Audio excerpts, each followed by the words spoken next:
హల్లెలూయా.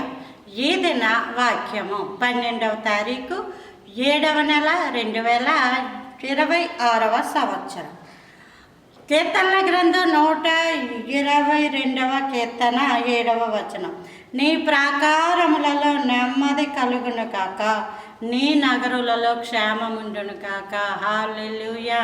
నీ ప్రాకారము అంటే అర్థమేంటి? మన అందరం ఒక కోట కట్టేసుకొని దాని ప్రాకారం అన కాదు, కానీ నీ ప్రాకారం అంటే నీ దేహము, నీ శరీరము, నీ ఆరోగ్యము, వాటి అంతటి చుట్టూ. అంత మాత్రమే కాదు, నీవు, నీ భర్త, నీ పిల్లలు, నీ కుటుంబం, నీ గృహం, వీటి అంతటి చుట్టూ.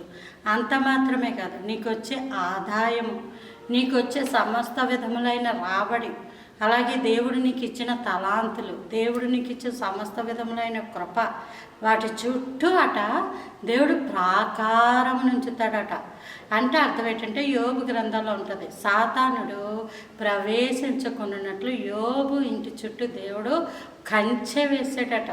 ఆ విషయంలో యోబు వెళ్ళి దేవుడితో మాట్లాడినప్పుడు దేవుడే ఆ కంచెను తీసేసాడు. అలాగే ప్రతి ఒక్కరి జీవితంలో జరగదు. యోబు అయితే బహు భాగ్యవంతుడు, బహు నీతిమంతుడు. యోబు చాలా యథార్థపరుడు, భక్తిపరుడు అని దేవుని చేతే బ్రతికుండగానే సాక్ష్యము పొందినటువంటి వ్యక్తి. మన జీవితాలలో దేవుడు మన చుట్టూ ప్రాకారమును ఉంచకపోతే మన జీవితాలు అస్తమయమే, మన జీవితాలు ఎందుకు పనికిరావు.